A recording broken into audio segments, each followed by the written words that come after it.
I don't know about you, but I realise I'm really getting old when a history talk is covering events that happened when I was still a teenager. Tonight's talk is prompted by this month being the 60th anniversary of the Rolling Stones playing their first gig in Richmond. I wasn't there, but Barry May, one of our members, who is now chairman of the Richmond Society, was, and maybe some of you in tonight's audience were there too.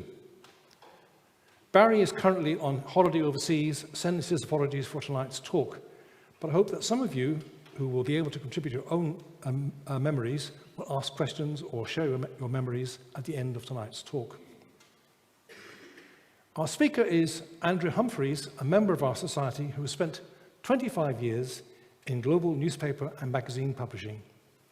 He lives in Richmond, where he now runs Paradise Road, a publishing company producing books about London. Andrew's book, Raving about Thames, An Untold Story of 60s London, was published last year and is on sale at a discount at our bookstall this evening.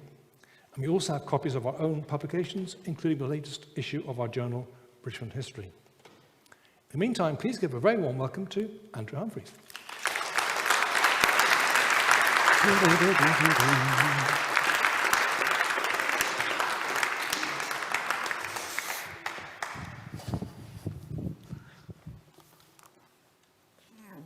Hello, good evening. Thank you for all coming out. Would have been very lonely up here if none of you had shown up.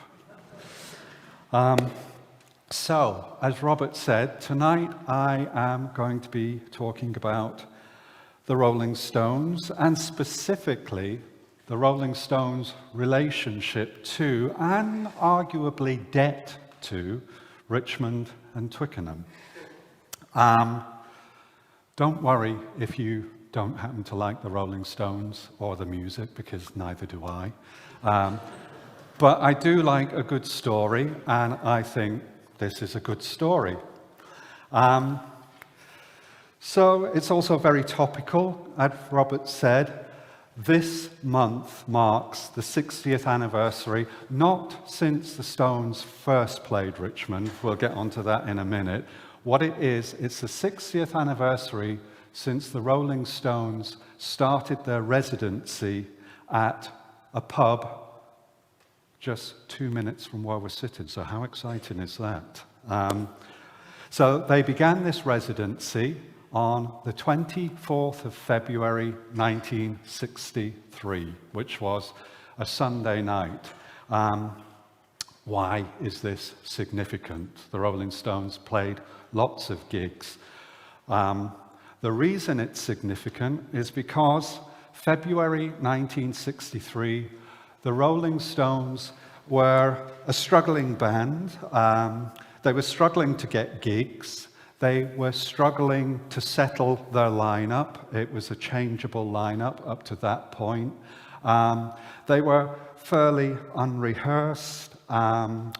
They were finding their own voice, and they were finding out how to work an audience. They were learning the trade, basically.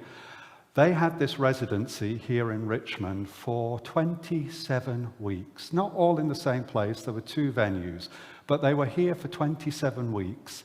So they began this residency as unskilled unknowns with no audience. At the end of the 27 weeks, they were ready to take on the world. And this whole process happened here in Richmond. It's pivotal to their career. And that's the story that I'm going to tell you tonight. So, let me begin by taking you back to February 1963. Now, I'm just a young kid of 57. I wasn't around during winter of 1963.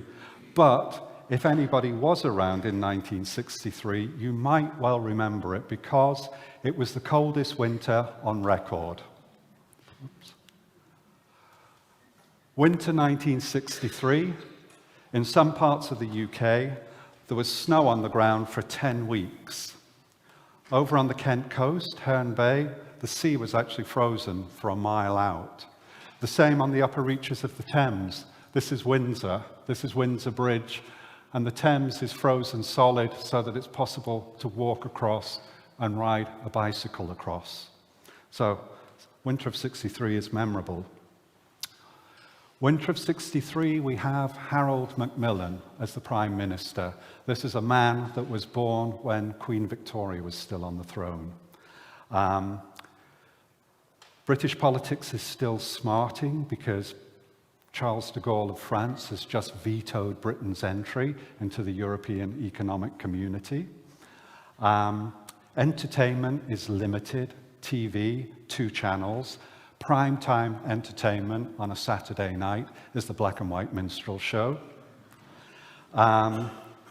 Music, not much better. Number 1 in the singles chart is Frank Ifield. I don't know if you remember Frank Ifield, The Wayward Wind. He was an Australian English country singer with a penchant for yodeling. Album charts, number 1 in the album charts was Cliff Richard, ironically, Summer Holiday.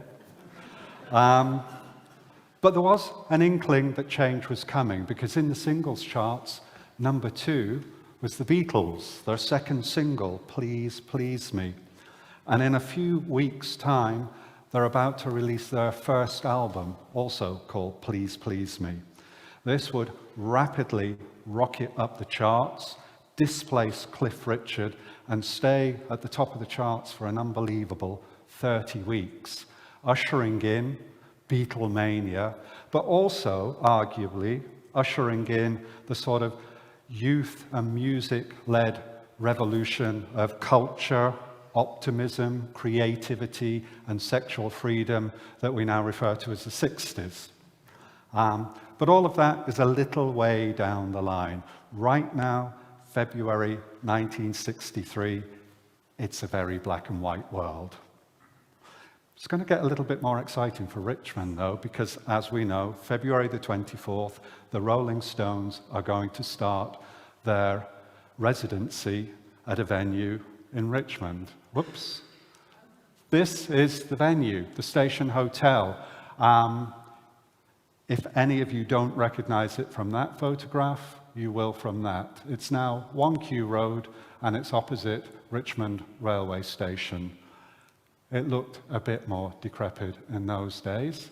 So the Rolling Stones start their residency here. As I said, it's not the first time the Rolling Stones have played Richmond, surprisingly. In December 1962, they played 3 gigs, not at the Station Hotel. Come out of here, go to the traffic lights, take a right down George Street, follow it round, you hit the Odeon Cinema. Down the side of the Odeon Cinema is Ormond Road. Down there used to be a community centre called the Sandford Hall. Now, I don't know much about the Sandford Hall because it burnt down not long after, but the Sandford Hall, as we can see from this advertisement, which was in the Jazz News magazine, every Saturday, the Rolling Stones at Sandover Hall, not Sandford, rather, Sandover Hall. They played there, as I say, 3 times in December, 3 times in January. I think I've been told that these concerts were organised by the owner of a cafe that was on the corner opposite the Odeon called Verge. And the owner apparently set up these gigs for the Stones, but I don't know much else of the story. So it's worth a little diversion at the moment to just explain a little bit of the backstory of the Rolling Stones, who they were and how they got here. They're a young band at this point. In December of '62, they've only been together for 6 months. They don't come from this area, as I'm sure you know. The founder of the band, Brian Jones, comes from Cheltenham. Mick Jagger, Keith Richards come from Dartford. They all met actually out in West London at Ealing. Early in 1962, there was a jazz club in Ealing called the Ealing Club. if you jump on the 65 bus and go up to Ealing, it ends up on Ealing Broadway, right opposite where the Ealing Club used to be. There was a bakery. You went down the stairs beside the bakery. The jazz club was underneath. This jazz club, on a Saturday, early 1962, started putting on blues. Now, up until this point, blues was pretty much unknown in England. This, as far as we know, was the first ever blues club in the UK. It was just one night at the jazz club, and it was founded by two guys, Alexis Corner, Cyril Davis. And they formed a band called Blues Incorporated. They would play a first set and have a break. Second set, they would invite members of the audience to come up and jam with them. Brian Jones played harmonica, slide guitar. He used to get up and jam with Blues Incorporated. Mick Jagger used to sing with them. Keith Richards used to play guitar with them. This is how those three players met. They probably also met Charlie Watts here because he occasionally drummed with Blues Incorporated, and they may have met Bill Wyman there. There were supposedly only about 100 blues fans in the whole of the UK, and they all used to gravitate to the Ealing Club on a Saturday night. After a little while, the Blues Incorporated managed to get a gig in Marquee. This is the big time because the Marquee is a jazz club on Oxford Street. So they're moving out of the sticks, out of the suburbs, and they've got a gig in the West End of London. So the blues is going mainstream. So Blues Incorporated playing at the Marquee every Thursday, except one Thursday they're called to do a gig for the BBC. They need a stand-in band. Brian Jones is asked, can he put together a scratch band of few musicians rather, and cover at the Marquee. This is the first ever gig by the Rolling Stones. July 1962, Mick Jagger and Keith Richards, along with Brian Jones, Ian Stewart on piano, a guy called Dick Taylor on bass. Nobody even can remember if there was a drummer at all. So 1962, July, first ever Rolling Stones gig at the Marquee. You can see from here, Thursdays, they're still playing the Marquee. However, this kind of gives you an indication that they've got a full gig list. It's not the whole story, because actually for 6 months, the Rolling Stones have been struggling to get gigs. Jazz is still the music that everybody listens to. Jazz, traditional jazz, is what the kids listen to, the beatnik music, the bohemian music. The blues is still very, very niche, and the Stones are struggling to get gigs. So they manage to get these gigs in Richmond. There are 6 of them. It's not 6 Saturdays because 2 Saturdays they play 2 gigs a night. So it's only 4 Saturdays. They end. They get sacked from the Marquee, they get sacked from the Flamingo. It's not the Stones' fault, it's just the jazz audience isn't ready for them. The Flamingo and the Marquee are jazz clubs, and the Stones are not really going down too well there. They're very unrehearsed, they're scruffy, their music is all over the place, and the jazz fans don't particularly like them, so they lose those 2 gigs. So winter '63 is particularly cold and unwelcoming to the Rolling Stones. They're a band in trouble. Their savior is this guy, Giorgio Gomelsky. Now, before I started doing this book, I'd never heard of Giorgio Gomelsky. I ended up finishing the book. This guy is the hero of the book. He is one of the great unsung figures of British music of the 1960s. Giorgio, handsome Giorgio, is Georgian, not Georgia in the United States, Georgia in the USSR. When he's very young, his family flees the Stalinist purges in Georgia. They travel via Syria, Egypt, Italy, and wind up in Switzerland, where Giorgio grows up.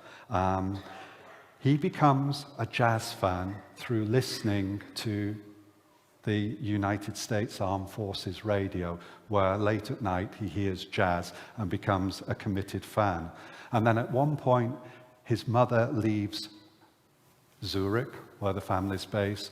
She moves to London, and she sends Giorgio back copies of the music press, Melody Maker. This is how Giorgio learns his English, by reading the music press.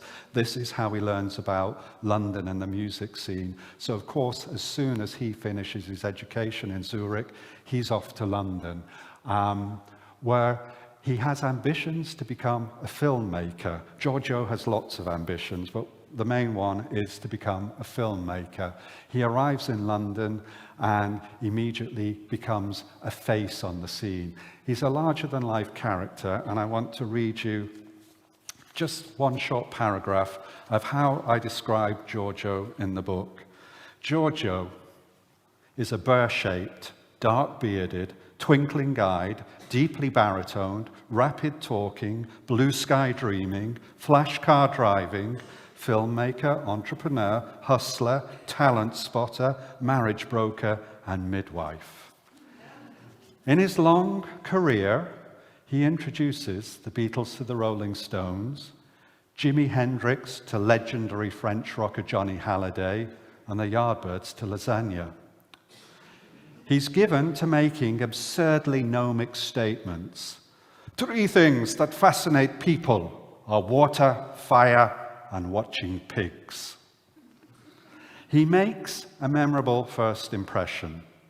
The first time I met Giorgio Gomelsky, says former PR man Greg Tesser, I thought I was in the presence of Grigory Rasputin. His hair was greasy and wild, and he waved his hands around like some demented tic-tac man at the Derby. Pat Andrews, who was Brian Jones's girlfriend, thought he was wonderful, so tall and exuberant, like he'd just stepped out of a Hollywood movie. Impressions weren't always so favorable. Musician Brian Auger, who Gomelsky managed for a time, said he was a con man. So, Gomelsky, I said he's got his finger in all sorts of pies. Gomelsky is an entrepreneur and a bit of a visionary. He's hanging around the jazz clubs of Soho, and he sees the blues. He sees Blues Incorporated. He sees 1 or 2 other bands. Gomelsky decides this is the future of music, and he wasn't wrong either. This is the future of music. So what Gomelsky does, he starts promoting gigs. He starts promoting rhythm and blues bands at a few venues around Soho, also the Station Hotel. Gomelsky has friends in a jazz band called the Rustics Jumptet, who apparently were a Richmond band. I don't know anything about them. And this jazz band plays regularly Saturday nights at the Station Hotel. So they say to Gomelsky, Friday nights at the Station Hotel is rock and roll, Saturday is jazz, Sundays are free. Why don't you come out here and put some jazz bands, put some rhythm and blues bands on a Sunday night? So this is exactly what Gomelsky does. And the first band he puts on here in Richmond is a band called Dave Hunt's Rhythm and Blues Band. About 2 weeks previously, they were Dave Hunt's Confederate Jazzmen. But Dave Hunt has also seen which way the wind is blowing, so he's got rid of the clarinets and banjos and replaced them with electric guitar and bass guitar. His electric guitarist at these gigs at the Station Hotel is a chap called Ray Davis. Ray Davis plays about 3 gigs with Dave Hunt at the Station Hotel before he quits, joins his brother Dave, and they form the Kinks. So Giorgio's got Dave Hunt at the Station Hotel, but by this time he's seen the Rolling Stones, and he falls in love with the Rolling Stones, and he thinks this is the real deal. And so one Sunday, Dave Hunt and his band fail to turn up for the gig. It's not their fault. Remember, London's under 6 foot of snow. They can't get there. They don't turn up. Giorgio doesn't care. This is the excuse he's been waiting for. He sacks the Dave Hunt band. The very next Sunday, it's the Rolling Stones. So here we are, the Rolling Stones at the Crawdaddy in the back room of the Station Hotel. So you make them out. Keith Richards on the right, Mick Jagger there, Brian Jones, Bill Wyman, sat at the drums, Charlie Watts, the figure behind who you can't really make out, that's Ian Stewart, who plays keyboards. This is not the first night. We know it's not the first night because nobody turned up on the first night. Or virtually nobody. Depends who you believe. Giorgio, who you shouldn't really believe, said there were 3 people there that night. Bill Wyman says it was 30.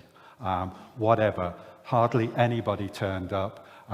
So this was obviously taken weeks later. But if there were very few people there at the first gig, there were considerably more at the second and considerably more at the third. Word got round. The Rolling Stones were something different. People were aware of this new thing called a pop group because the Beatles were in the charts. The Rolling Stones was Richmond's own pop group. Word went round the art colleges, schools, and pretty soon the place is getting packed. Not just Richmond, but the country as a whole had seen nothing like this. Even the Beatles, they're clean cut, they wear suits, they've got nice haircuts, they smile a lot.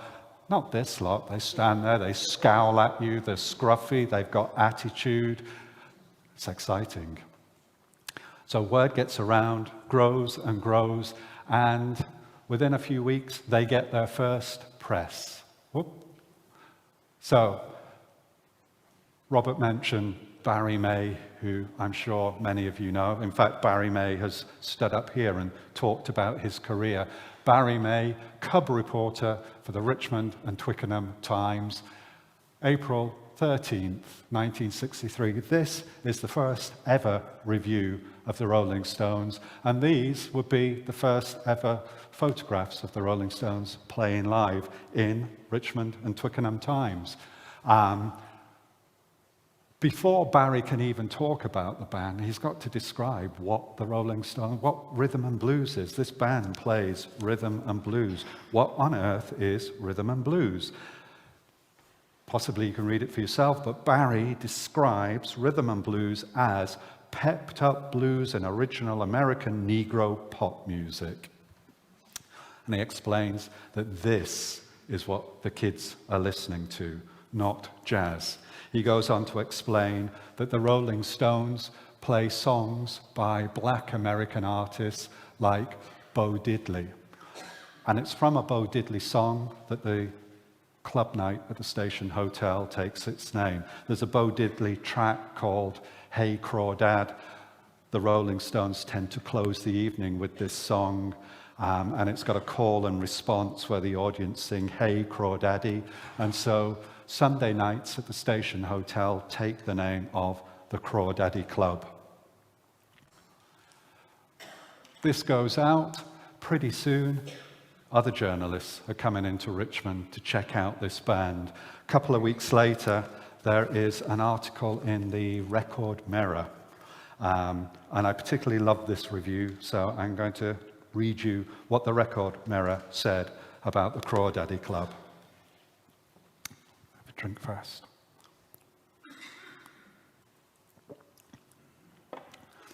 Okay, from the Record Mirror.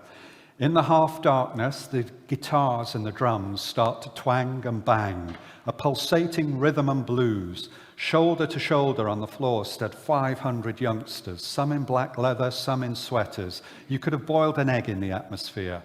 They began to dance. They just stood as they were. Their heads shook violently in what I can only describe as a paroxysm.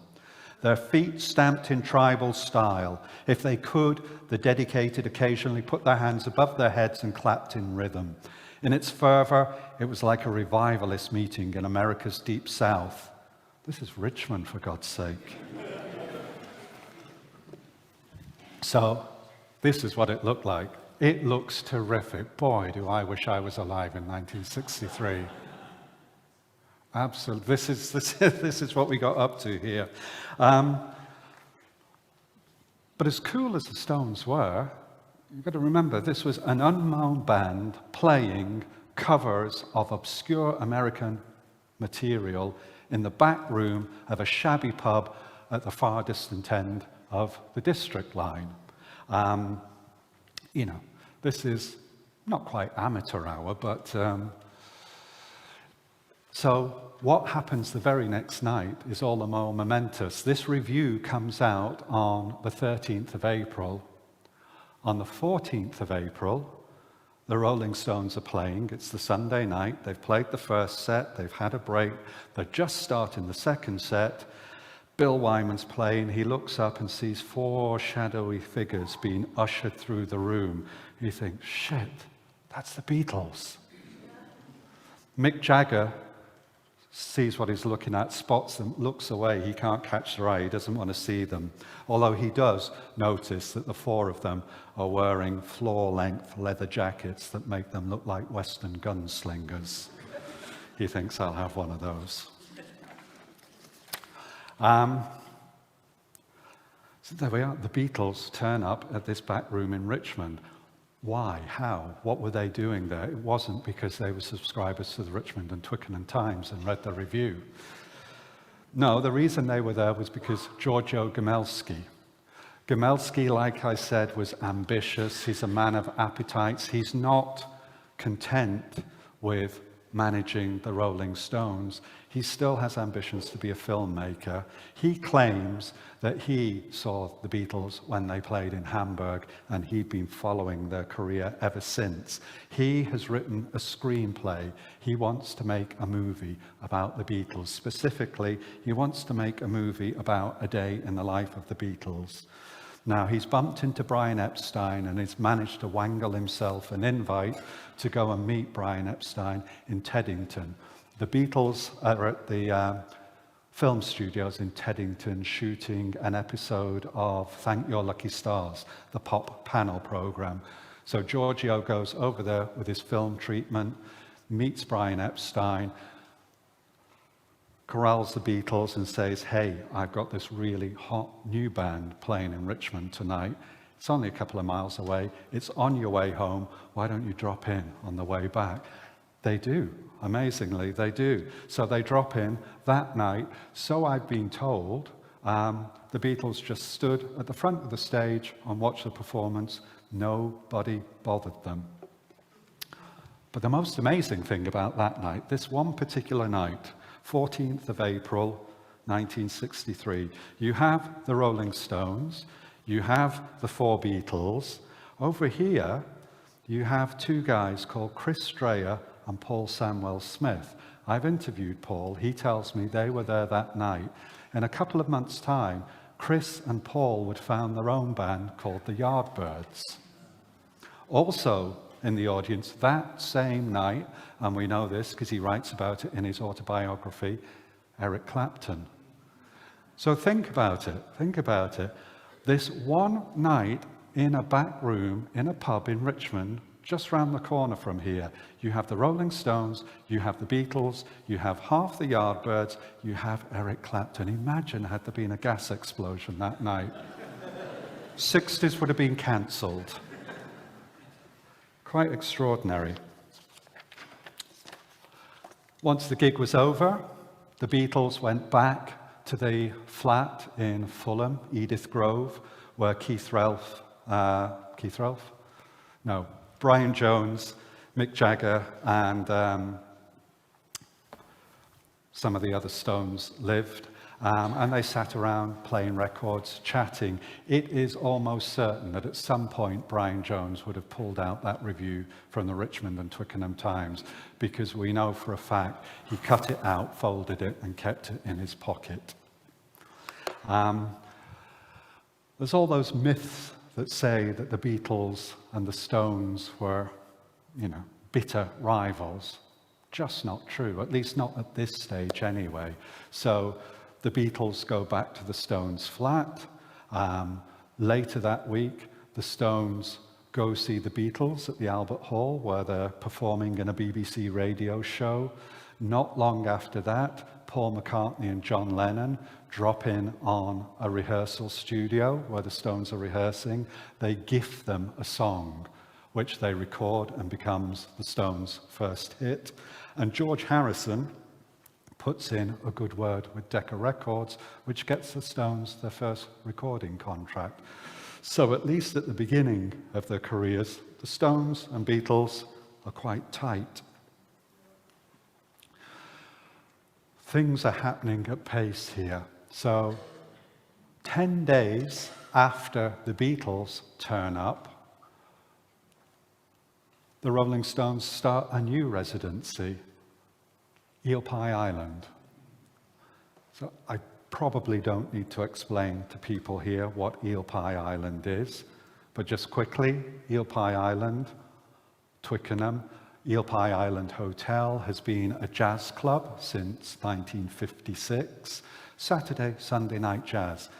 Early 63, the owner of the jazz club, Arthur Chisnell, wonders where his audience is gone. There's nobody around on Sunday nights anymore. And then he hears about the Crawdaddy Club and the Rolling Stones. He goes down, checks them out, does the only sensible thing he can. He signs the Stones up to do a residency at the Eel Pie Island. So from now on, you can now see the Stones at the Crawdaddy on a Sunday night. You can see them at Eel Pie Island on a Wednesday night. You can shuttle between the two.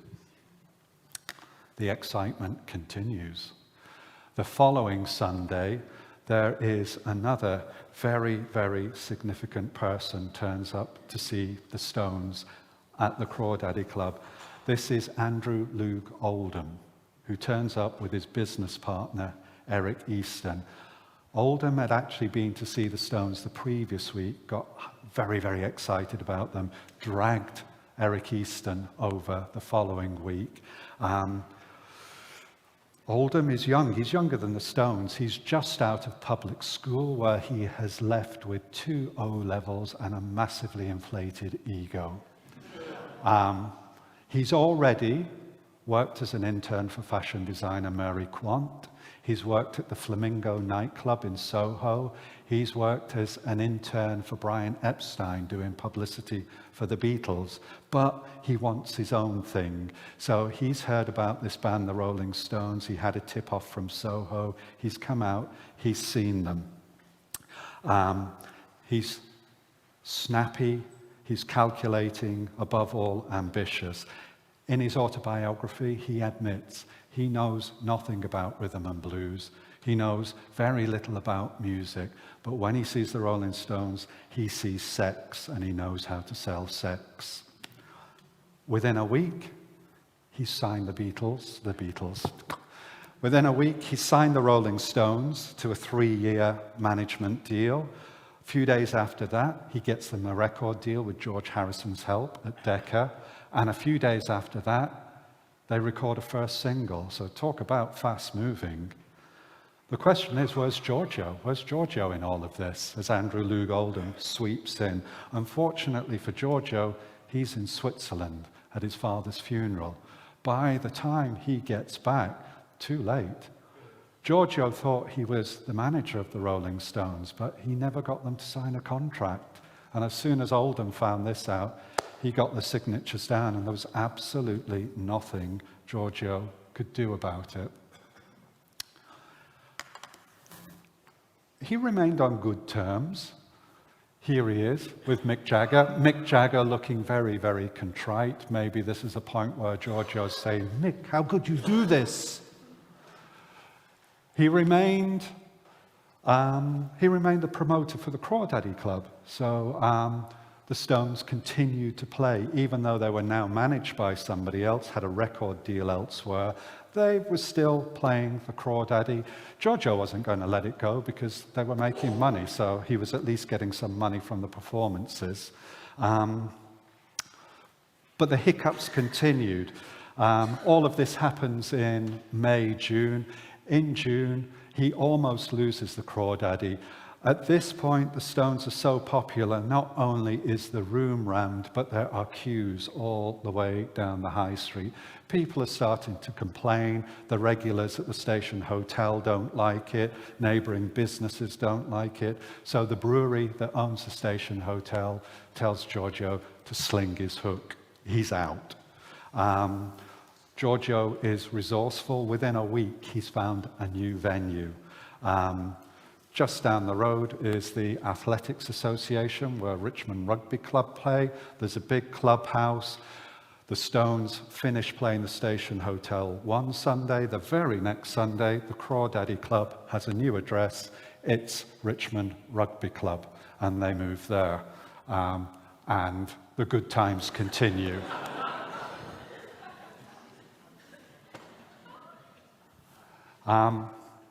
His troubles aren't over.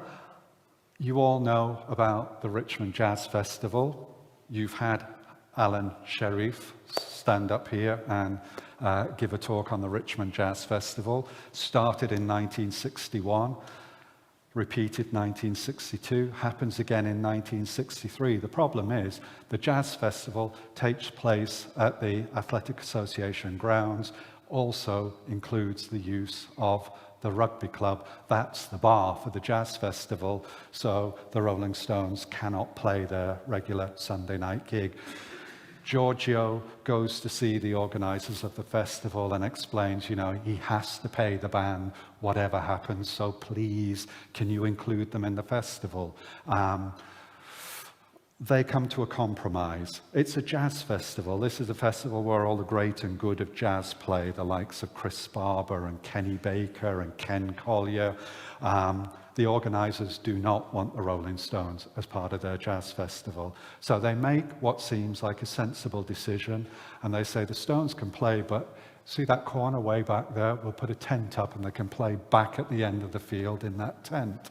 Turns out to be a terrible decision. What happens Sunday night, the festival closer is Acapulco. At this point, Acapulco is huge. The guy with the bowler hat and waistcoat and clarinet. 1962, he had the biggest selling single in the UK, Stranger on the Shore. So Acapulco is as big as it gets. He's closing the festival. He's on 8 o'clock Sunday night. The MC walks onto the stage, announces Acapulco and says, by the way, there's some pop and rock band called the Rolling Stones down there at the back. And I have this on authority from somebody who was there. He said the whole audience got up and just shifted to the back of the field. And Acapulco came on and faced empty rows of seats. The guy that said this is a guy called Chris Welch. Chris Welch was a cub reporter working for a local newspaper. He subsequently went on to become a very, very well-known music writer for Melody Maker, among others. And what Chris said was, in a career, it is very rare that you are present to witness a pivotal moment in cultural history. But he said, that day in that field in Richmond, that was one such moment. He said that was the day that trad jazz was finished and the youth of the country just wholesale switched to rhythm and blues, which would eventually become rock. And that was the day, a lever, just bang, jazz finish, rock on its way in.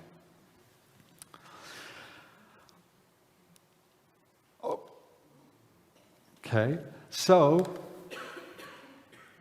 what that indicates, what that's a good indication of, is the popularity of the Stones. They had got such a following in Richmond, and not only Richmond, word had got out. There were people all over the country that had now heard the Rolling Stones, heard about them, seen them for themselves.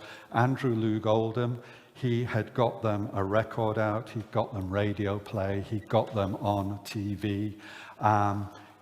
Most importantly, he got them on a tour. In September, they were off supporting the Everly Brothers and their hero, Bo Diddley. They got to support Bo Diddley. So September, that was it. They played their last gig at the Crawdaddy, they played their last gig at Eel Pie Island, and they were gone, and they would never play a club gig in this area again.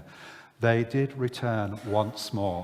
1964, it's the next edition of the Jazz Festival. This time, they're on the main stage and they're headlining. Friday night, they headline. So there they are. You can see Charlie Watts behind his drum kit, Keith Richards on guitar, Mick Jagger, Brian Jones, Bill Wyman. The person you don't see is Ian Stewart, one of the original founder members and pianists. The first thing Andrew Loog Oldham did when he took over managership, he sacked Ian Stewart for the crime of having a square jaw. Ian Stewart was a big lad. He looked like a prop forward, and Andrew Loog Oldham decided that he just didn't fit the image of the band. He was allowed to play in the studio, he was allowed to roadie and manage for the band, but he was never again allowed to appear on stage with them or in photographs. And so this is the Rolling Stones' farewell performance to Richmond. The next time they would appear locally would be 2003, where they play Twickenham Stadium. And to be fair to Mick Jagger, I seem to remember, I wasn't there, but I've heard recordings, he did, when he came on at Twickenham, say how nice it was to be back. So he did make an acknowledgement. But generally speaking, this bit of history, the Stones, and the role that Richmond and Twickenham played in, the formation of the band, it's not something they ever talk about. They tend to keep the Richmond years a bit quiet. I can only think it's sort of inverse snobbery. They are a raw rock and roll band. What sort of raw rock and roll band comes from Farrow and Ball, Richmond? So it's something that they keep quite quiet. But, it's inarguable. This part of southwest London formed the Rolling Stones. The Crawdaddy was to the Rolling Stones what the Cavern was to the Beatles. Everybody knows about the Cavern. It's constantly talked about. Never the Crawdaddy. But at the Crawdaddy, the Rolling Stones learnt to command an audience. They honed their chops. They found a manager. They got their recording contract. Without the Crawdaddy, they might not even have existed. The fact was that they were a mercenary bunch, really. And they weren't a particularly tight group. Had this Crawdaddy residency not come along when it did, it's quite likely the Rolling Stones would have splintered. Mick Jagger would have gone back to the London School of Economics to finish his degree. Bill Wyman, Charlie Watts would have gone off to better paying gigs. They were professional musicians. They could do better. Had it not been for the Crawdaddy, there could have been no Satisfaction, Jumping Jack Flash, Paint It Black. This was sort of vaguely acknowledged by Keith Richards in his autobiography, Life. One of the most startling revelations that he makes is that he kept a diary. He was very young at the time. The entries end, he writes, at the exact moment when our future was assured, our getting a regular gig at the Crawdaddy Club in Richmond, from which everything sprinkled out, fame in 6 weeks. Well, it wasn't 6 weeks, it was more like 6 months, but it all happened in Richmond. Before I finish, just a little coda. I don't want anybody to go home feeling sad for Giorgio Gamelski. As I said, Giorgio's resourceful. The Stones finish the Crawdaddy residency on a Sunday. The very next Sunday, he bounces back with a new band. He knew the Stones were leaving. He'd sent his assistants out to look for a new band to replace them. They found a band playing in a central London club. As it happens, by chance, this band were actually local to Richmond. They used to rehearse in the Southwestern Hotel, which is now the O'Neill's next to Richmond Station. Giorgio went along to see them rehearse, loved them. They took the spot vacated by the Rolling Stones. They were the Yardbirds. Keith Relf from Richmond, Jim McCarty, Chris Dreyer, Paul Samwell Smith. Those three were Hampton grammar boys who came from Surbiton, Teddington, Hampton area. Eric Clapton, Surrey boy, who used to hang about in Richmond, Giorgio sticking out at the back. So you lucky people in Richmond in 1963, not only had you been alive in 1963, you could have seen the Rolling Stones 57 times that year without going more than a mile from here. The Rolling Stones leave in September. The very, very next week, the Yardbirds take over. Initially, they had a different guitarist called Top Topham, but their residency coincided with going back to school, and Top's parents ripped him out the band and sent him back to college. Unfortunately, Top died just about 2 weeks ago. Eric Clapton was Top Topham's replacement.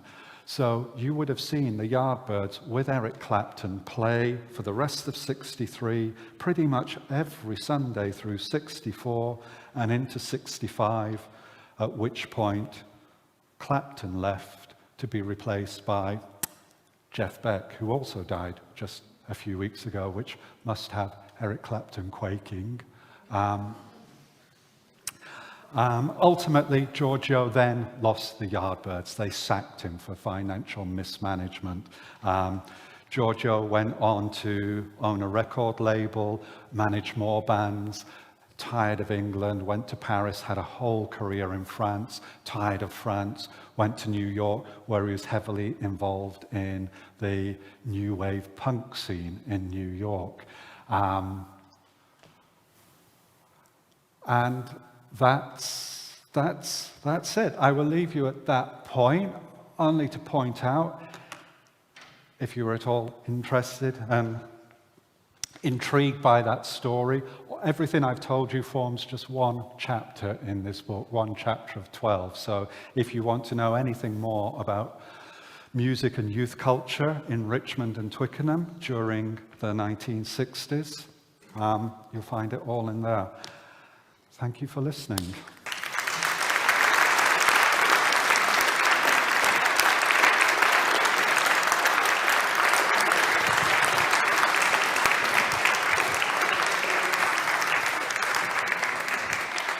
Andrew, thank you very much indeed. Do you have any questions or memories of seeing Or corrections, or corrections? amendments. Yes, one at the back. Can you wait for the microphone, please? Can you wait for the microphone?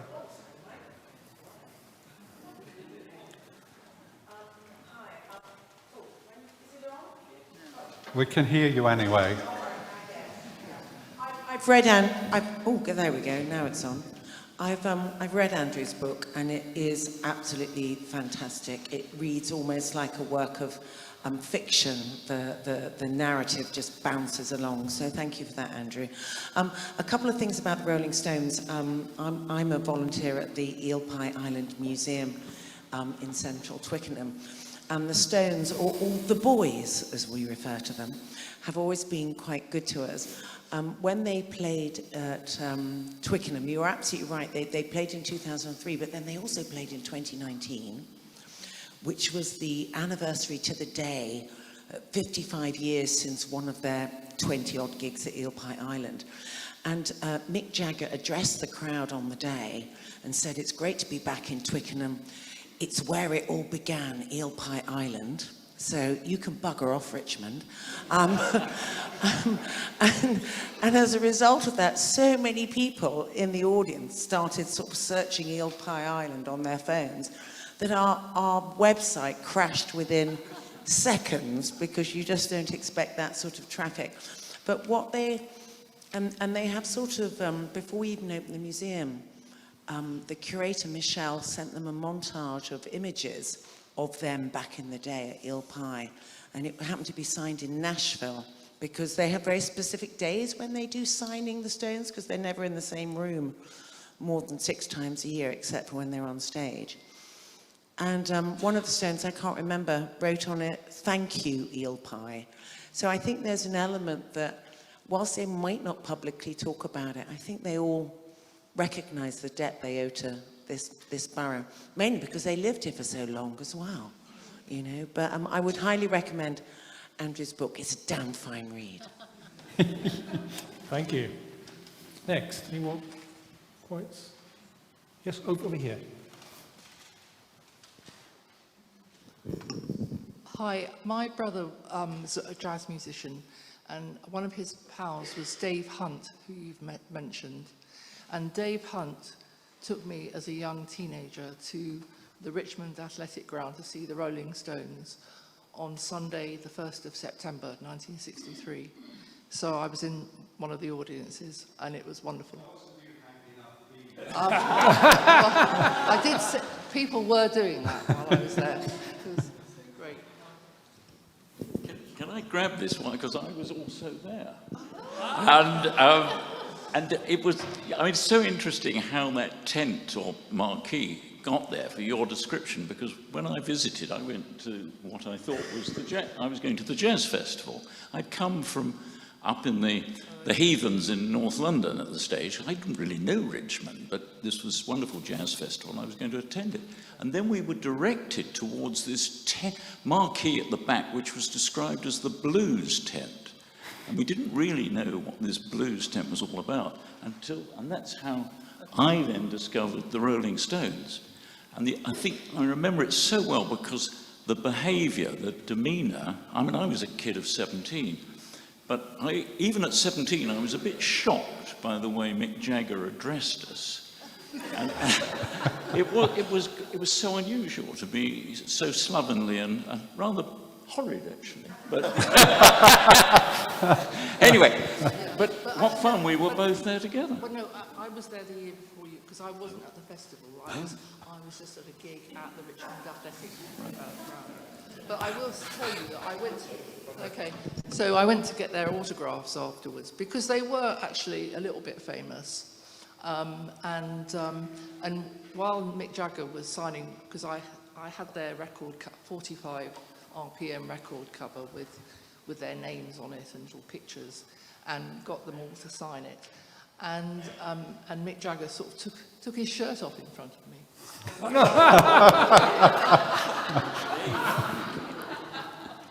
At the back, yes, please. Thanks, Liz.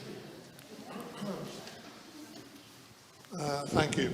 At around the time you're talking about, Mick Jagger's father, as I'm sure you know, was teaching physical education at St Mary's College, Strawberry Hill, Twickenham. Does he play any part in this story, the link of the Jaggers to Strawberry Hill and Twickenham? No, I've never come across any link at all. The only links that I'm aware of are through Giorgio, really. Giorgio has got them playing. My father also taught at that college, and I've always thought that it's very interesting that Mick Jagger lived on Richmond Hill. He's always had this link to the area, and I think his father lived in Ham. But Jagger was very aware of the schools around here, St Mary's and the art schools, because he always talked about the fact that their audiences here in Richmond had a high proportion of students and art students, and that the band used to see what the students were wearing and how they cut their hair, and they'd imitate the students in the audience. Interesting. Okay.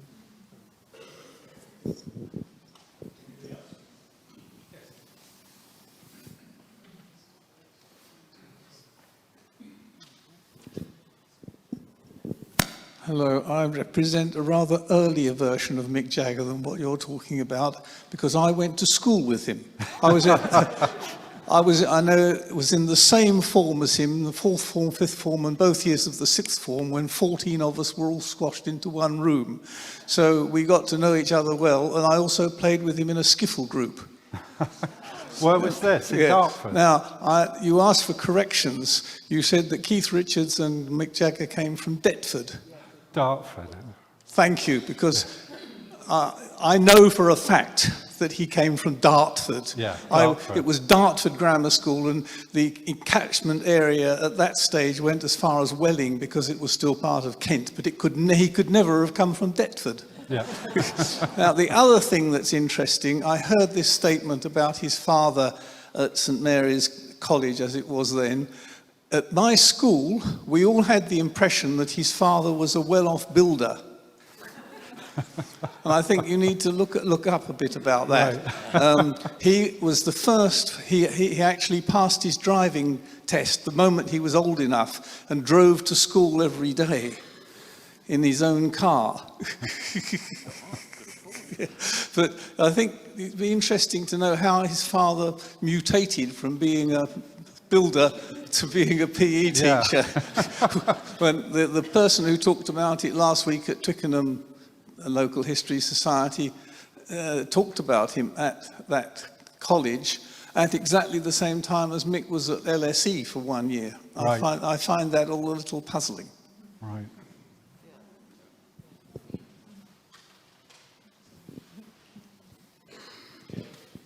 Simon. Is it on? Yes.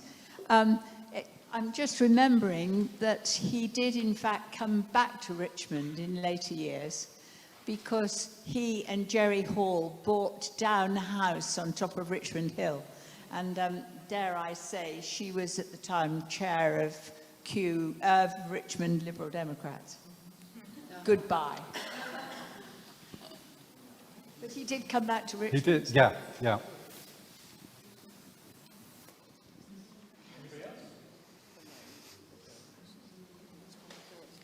If not, can I thank Andrew for a most amazing talk?